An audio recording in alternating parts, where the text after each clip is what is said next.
Dear students, welcome back to our social science class. Now we are discussing about the Delhi Sultanate. Delhi സുൽത്താനേറ്റിനെ കുറിച്ചാണ് നമ്മൾ കഴിഞ്ഞ ക്ലാസ്സുകളിലായി discuss ചെയ്തുകൊണ്ടിരിക്കുന്നത്.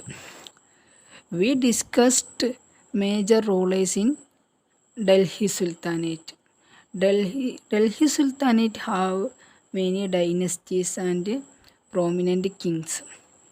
ഇതൊക്കെ നമ്മൾ ചർച്ച ചെയ്തു. ഡൽഹി സുൽത്താനേറ്റിൻ്റെ എത്ര ഡൈനസ്റ്റീസ് ഉണ്ടായിരുന്നു, അവിടുത്തെ പ്രോമിനൻ്റ് അഥവാ പ്രമുഖ രാജാക്കന്മാർ റൂളേഴ്സ് ആരൊക്കെയായിരുന്നു, ഇതൊക്കെ നമ്മൾ ചർച്ച ചെയ്ത് കഴിഞ്ഞു. നിങ്ങൾക്കൊക്കെ മനസ്സിലായി എന്ന് പ്രതീക്ഷിക്കുന്നു. So today we discuss about the expansion of sultanate.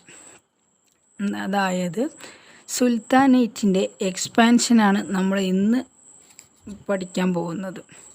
സുൽത്താനേറ്റിലെ ആദ്യത്തെ ഡൈനസ്റ്റി ഏതായിരുന്നു? മംലൂക്ക് ഡൈനസ്റ്റി. സുൽത്താനേറ്റിൻ്റെ ആദ്യത്തെ ഡൈനസ്റ്റി മംലൂക്ക് ഡൈനസ്റ്റി. മംലൂക്ക് ഡൈനസ്റ്റിയുടെ ശേഷം വന്നതാണ് Khalji dynasty. Khalji dynasty succeeded the Mamluk dynasty. Mamluk ഡൈനസ്റ്റിയുടെ ശേഷം ഖൽജി ഡൈനസ്റ്റി വന്നു. Alauddin Khalji was the most prominent among the Khalji rulers. Khalji റൂളേഴ്സിലെ most prominent king or ruler ആയിരുന്നു Alauddin Khalji. Who is Alauddin Khalji? Alauddin Khalji was the most prominent ruler among the Khalji rulers. ഇത് അങ്ങനെ അലാവുദ്ദീൻ ഖൽജിയാണ് പിന്നെ ഖൽജി റൂളേഴ്സിലെ പ്രമുഖ വ്യക്തി. അദ്ദേഹത്തിൻ്റെ സമയത്ത് അദ്ദേഹം ഒരു നല്ല കഴിവുള്ള ഒരു മനുഷ്യനായിരുന്നു, എബിൾഡ് മാനായിരുന്നു. അദ്ദേഹത്തിൻ്റെ കാലത്ത് India came under the Delhi sultanate. നമ്മളെ ഇന്ത്യയുടെ കീഴിൽ ഇന്ത്യ മൊത്തം ഡൽഹി സുൽത്താനേറ്റിൻ്റെ കീഴിൽ വന്നു എന്നാണ് പറയപ്പെടുന്നത്. സൗത്തേൺ ആൻഡ് വെസ്റ്റ് റീജിയൻ, അതായത് സൗത്ത് റീജിയണും വെസ്റ്റ് റീജിയണും, ഇന്ത്യയുടെ കിഴക്ക് ഭാഗവും പടിഞ്ഞാറ് ഭാഗവും ഡൽഹി സുൽത്താനേറ്റിൻ്റെ കീഴിൽ വന്നു.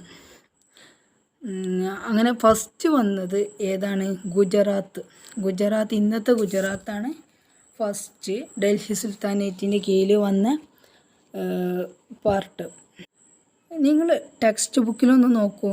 ടെക്സ്റ്റ് ബുക്കിൽ കാണുന്ന മാപ്പിൽ നിന്ന് ഗുജറാത്ത് ഐഡൻറ്റിഫൈ ചെയ്യണം. What are the geographical peculiarities of Gujarat? ഗുജറാത്തിൻ്റെ ജിയോഗ്രഫിക്കൽ പെക്യുലാരിറ്റീസ് എന്തൊക്കെയാണ്? നമ്മളന്ന് ഡൽഹിയുടെ പഠിച്ചിരുന്നു. ഡൽഹിക്ക് എന്തൊക്കെ പ്രത്യേകത ഉണ്ടെന്നൊക്കെ നമ്മൾ നേരത്തെ ക്ലാസ് ചർച്ച ചെയ്തു. അതുപോലെ ജിയോഗ്രഫിക്കൽ പെക്യുലാരിറ്റീസ് ഓഫ് ഗുജറാത്ത്, നിങ്ങൾക്ക് മാപ്പ് ഒന്ന് സൂക്ഷിച്ച് നോക്കുക. അപ്പോൾ നിങ്ങൾക്ക് എന്താ കാണാൻ കഴിയുക? You can find that the long coast line is a peculiar feature of Gujarat. Gujarat നമുക്ക് കാണാൻ കഴിയും. ഗുജറാത്തിൻ്റെത് എന്താ? Coast line. What is mean by coast line? Coast line എന്ന് വെച്ചാൽ കടൽ തീരപ്രദേശത്തിനെ നമ്മൾ വിളിക്കുന്നതാണ് കോസ്റ്റ് ഏരിയ എന്ന് പറഞ്ഞാൽ തീരപ്രദേശങ്ങളാണ്. അപ്പോൾ കോസ്റ്റ് ലൈൻ എന്ന് പറഞ്ഞാൽ ഗുജറാത്തിൻ്റെ അതിർത്തിയുമായിട്ട് തീരപ്രദേശം ആണ്. ഗുജറാത്ത് അതിർത്തി പങ്കിടുന്നത് കടലാണ്. അതുകൊണ്ട് തന്നെ ഗുജറാത്തിൽ ഒരുപാട് സീപോർട്സ് മീൻസ് തുറമുഖങ്ങൾ. അപ്പോൾ ഗുജറാത്തിന് ഒരുപാട് തുറമുഖങ്ങൾ ഉണ്ടായിരുന്നു. അപ്പോൾ അലാവുദ്ദീൻ ഖൽജി ആദ്യമായിട്ട് കീഴടക്കിയത് ഗുജറാത്തിനെയാണ്. അതുകൊണ്ട് തന്നെ ആ സീപോർട്ടുകൾ മുഴുവൻ അദ്ദേഹത്തിൻ്റെ കീഴിൽ വന്നു. ഈ സീപോർട്ടുകൾ എങ്ങനെയാണ് അലാവുദ്ദീൻ ഖൽജിക്ക് കൂടുതൽ ശക്തി പകർന്നത് എന്ന് ഇനി നമുക്ക് മനസ്സിലാക്കാം. ശ്രദ്ധിച്ച് കേൾക്കണം. എങ്ങനെയാണ് ഈ സീപോർട്ടുകൾ അദ്ദേഹത്തെ സഹായിച്ചു എന്നാണ് നമ്മൾ പറയുന്നത്. He could import fine horses from the Iraq through the this port. He could import fine horses from the Iraq through these ports. ഇറാഖിൽ നിന്നും നല്ല ശക്തരായ കുതിരകളെ അദ്ദേഹം കൊണ്ടുവന്നു. അന്നത്തെ യുദ്ധത്തിലൊക്കെ ഒരു പ്രത്യേകത ഉണ്ടായിരുന്നല്ലോ. അവർ ഉപയോഗിച്ചിരുന്നത് കുതിരകൾ, തോക്കുകൾ, പിന്നെ വെടിയുണ്ട, പീരങ്കി, അങ്ങനെ ട്രഡീഷണൽ മെറ്റീരിയൽസ് ആയിരുന്നു. നമ്മളിന്നത്തെ പോലെ ലിറ്റിൽ ബോയോ ആറ്റം ബോംബോ കാര്യങ്ങളൊന്നും അന്ന് ഉണ്ടായിട്ടിരുന്നില്ല. അന്ന് അവർ വാൾ കൊണ്ടും കുതിര കൊണ്ടും, ഇപ്പോൾ നിങ്ങളൊക്കെ ബദ്ർ യുദ്ധം, ഉഹുദ് യുദ്ധത്തെക്കുറിച്ചൊക്കെ കേട്ടിട്ടുണ്ടാവും. അതിലൊക്കെ ഉണ്ടായിരുന്നത് എന്തൊക്കെയെന്ന് നമ്മൾ ചരിത്രത്തിൽ കണ്ടിട്ടുണ്ട്. ഏതാണ്ട് അതിലുപയോഗിച്ചിരുന്ന വസ്തുക്കൾ തന്നെയാണ് ഇവർ ഉപയോഗിച്ചിരുന്നത്. അങ്ങനെ അദ്ദേഹം ഇറാഖിൽ നിന്നും കൊണ്ടുവന്ന ഹോഴ്സുകളെ വെച്ചിട്ട് അദ്ദേഹത്തിൻ്റെ മിലിറ്ററി പവർ കൂട്ടി. വളരെ ശക്തിയാർന്നൊരു ആർമി അദ്ദേഹം രൂപീകരിച്ചു. അത് വെച്ചിട്ട് he conquered the regions in the southern and western India. ഇന്ത്യയുടെ പടിഞ്ഞാറ് ഭാഗത്തും കിഴക്ക് ഭാഗത്തുള്ള ഒരുപാട് പ്രദേശങ്ങളെ ഖൽജി കീഴടക്കി. അപ്പോൾ എങ്ങനെയാണ് ഖൽജിയുടെ മിലിറ്ററി ആർമിക്ക് സ്ട്രെങ്തൻ സംഭവിച്ചതെന്ന് പറയുന്നത്, അദ്ദേഹം ഗുജറാത്തിലെ സീപോർട്ടുകൾ വഴി ഹോഴ്സസിനെ കൊണ്ടുവന്ന് അദ്ദേഹത്തിൻ്റെ മിലിറ്ററിയെ ശക്തിപ്പെടുത്തി. Then Khalji dynasty was succeeded by the Tughlaq dynasty. Khalji ഡൈനസ്റ്റിക്ക് ശേഷം വന്നതാണ് തുഗ്ലക് ഡൈനസ്റ്റി. തുഗ്ലക് ഡൈനസ്റ്റിയിലെ പ്രോമിനൻ്റ് കിങ്ങിൻ്റെ പേരാണ് Muhammad bin Tughlaq. He was a efficient man. Muhammad bin Tughlaq ആണ് ഒരു important ruler of the Tughlaq dynasty. അദ്ദേഹം വളരെ നല്ലൊരു എഫിഷ്യൻ്റ് മാനാണെന്ന് നമ്മൾ പറഞ്ഞു കഴിഞ്ഞു. അപ്പോൾ അദ്ദേഹത്തിൻ്റെ കാലത്ത് ഇവരെന്നെ, അതായത് നമ്മളെ ഖൽജി ഡൈനസ്റ്റിയുടെ ശേഷമാണ് തുഗ്ലക് ഡൈനസ്റ്റി വന്നത് പറഞ്ഞു. അപ്പോൾ ഖൽജി ഡൈനസ്റ്റി കീഴടക്കിയ മേഖലകളെ എല്ലാം ഇവരെ കീഴിലുണ്ടല്ലോ, തുഗ്ലക്കിൻ്റെ കീഴിലുണ്ട്. അപ്പോൾ അദ്ദേഹം എന്താ ചിന്തിച്ചത്, നമ്മൾ ഇത്രയും കാലം ഭരിച്ച രാജാക്കന്മാർ, റൂളേഴ്സ് മൊത്തം ഡൽഹി ആയിരുന്നു centre of power, capital Delhi ആയിരുന്നു. അപ്പോൾ അദ്ദേഹം ഇങ്ങനെ ആലോചിച്ചു, നമുക്കിപ്പോൾ ക്യാപിറ്റൽ എന്ന് പറയുമ്പോൾ എപ്പോഴും രാജ്യത്തിൻ്റെ സെൻട്രൽ ഭാഗത്തേക്ക് വരികയാണെങ്കിൽ സെൻട്രൽ ഭാഗത്തായിരിക്കണമല്ലോ ക്യാപിറ്റൽ വരിക. അങ്ങനെ വരികയാണെങ്കിൽ എല്ലാ ഏരിയകളിലേക്കും കൂടുതൽ നല്ല രാജാവിന് എല്ലായിടത്തും എത്താൻ കഴിയും. കിങ്ങിന് അല്ലെങ്കിൽ റൂളർക്ക് എല്ലാം കാണാനും എല്ലാവരുടെ കാര്യത്തിൽ ഇടപെടാൻ കഴിയുമെന്നും അദ്ദേഹം വിശ്വസിച്ചു. അങ്ങനെ അദ്ദേഹം ഒരു ഡിസിഷൻ കൊണ്ടുവരികയാണ്. He took A decision. അദ്ദേഹം ഒരു ഡിസിഷൻ എടുക്കുകയാണ്.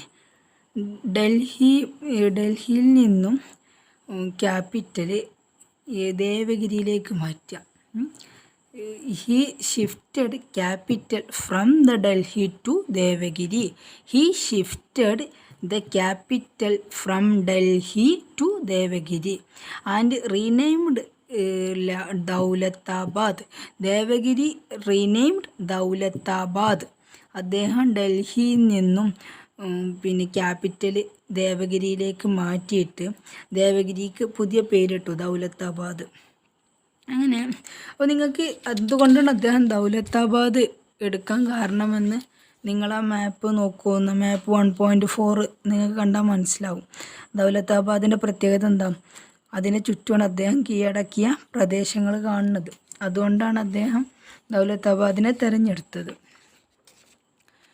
അങ്ങനെ ഒരു സ്ഥലത്തു നിന്ന് മറ്റൊരു സ്ഥലത്തേക്ക് മാറുക എന്ന് പറഞ്ഞപ്പോൾ നമ്മൾ ചെറിയൊരു എക്സാമ്പിൾ എടുക്കുക. നമ്മൾ വീട് തന്നെ മാറുമ്പോഴുള്ള ഒരവസ്ഥ നിങ്ങൾ ആലോചിച്ച് നോക്കി.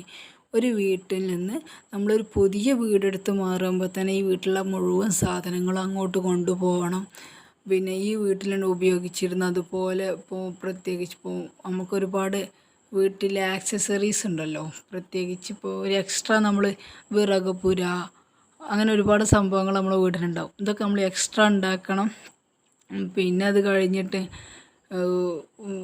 നമ്മളാ വീട് ഇപ്പം നമ്മൾ മാറുന്നത് ഒരു സാധാ ഒരു സ്ഥലത്ത് ഒരു ചെറിയ വീടാണ്. നമ്മൾ നല്ലൊരു സൗകര്യമുള്ള വീട്ടിൽ ജീവിച്ച് ശീലിച്ചവരാണെങ്കിൽ നമ്മൾ ചെല്ലുന്ന വീടും അതുപോലെ മാറ്റിയെടുക്കാനും ഒരുപാട് റിസ്ക്കാണ്.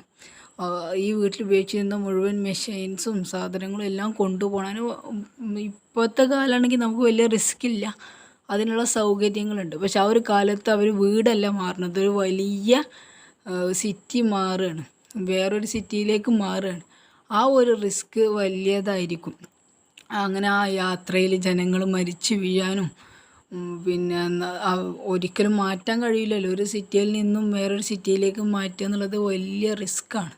അത് അദ്ദേഹത്തിന് മനസ്സിലായി. അദ്ദേഹം ക്യാപിറ്റലിൽ നിന്നുള്ള ആ ഒരു ഡിസിഷൻ അദ്ദേഹം അതോടെ വിഡ്രോ ചെയ്തു. മുഹമ്മദ് ബിൻ തുഗ്ലക്കിൻ്റെ ഈ ഒരു പരിഷ്കാരം കാരണം അദ്ദേഹത്തിന് ഒരു ബുദ്ധിയില്ലാത്ത രാജാവ് അല്ലെങ്കിൽ ഒരു അങ്ങനെയൊക്കെ ചരിത്രത്തിൽ ചിലർ വിളിക്കാറുണ്ട്. ഹിസ്റ്ററിക്കലി അദ്ദേഹത്തെ കളിയാക്കാറുണ്ട് ചില ആളുകളൊക്കെ. അപ്പോൾ അദ്ദേഹത്തിൻ്റെ ഈ പരിഷ്കാരങ്ങൾ ജനങ്ങളെ ബുദ്ധിമുട്ടിച്ചു. അദ്ദേഹം അത് അറിയാണ്ട് സംഭവിച്ചാണ്. അദ്ദേഹം അത് തിരുത്തുകയും ചെയ്തു. എന്നിട്ട് കൂടി അദ്ദേഹത്തിനെ ആൾക്കാർ ഇപ്പോഴും ആ പേരിൽ കളിയാക്കാറുണ്ട്. അത് നിങ്ങൾ ജസ്റ്റ് മനസ്സിലാക്കിയൊക്കെ എവിടെയെങ്കിലും ഈ തുഗ്ലക്ക് എന്നൊക്കെ പറഞ്ഞിട്ട് കാണണമെങ്കിൽ നിങ്ങളിതൊന്ന് ഓർത്ത് വയ്ക്കുക. അങ്ങനെ നമ്മുടെ ഈ തുഗ്ലക്ക് ഡൈനസ്റ്റിയുടെ ശേഷം Tughlaq dynasty was succeeded Sayyid and Lodhi dynasties. ഈ തുഗ്ലക്കിൻ്റെ ശേഷമാണ് സയ്യിദ് ലോധി ഡൈനസ്റ്റീസ് വന്നത്. അപ്പോഴേക്കും എന്താ സംഭവിച്ചു? ഈ ഒരിക്കലും തുഗ്ലക്ക് വരെയുള്ള ഡൈനസ്റ്റീസിൻ്റെ പവറൊന്നും സയ്യിദ് ആൻഡ് ലോധി ഡൈനസ്റ്റീസിൽ ഉണ്ടായിട്ടില്ല. ഈ ഡൈനസ്റ്റീസിൻ്റെ പ്രത്യേകത എന്താണെന്ന് വെച്ചാൽ അവർ അത്ര ശക്തരല്ലായിരുന്നു. അന്ന് തന്നെ അവർ ക്ഷയിക്കാൻ തുടങ്ങി. അപ്പോൾ ശരിക്കും പറയുകയാണെങ്കിൽ ഡൽഹി സുൽത്താനേറ്റ് തകരാൻ തുടങ്ങിയത് എന്നു മുതലാണ്? തുഗ്ലക്ക് ഡൈനസ്റ്റിയുടെ ശേഷം തന്നെ തകരാൻ തുടങ്ങിയിരിക്കുന്നു. ആ തകർച്ച പൂർണ്ണമായത് സയ്യിദ് ആൻഡ് ലോധി ഡൈനസ്റ്റിക്ക് ശേഷമാണ്. അപ്പോൾ ഇത്രയും ഭാഗം എല്ലാവർക്കും മനസ്സിലായല്ലോ.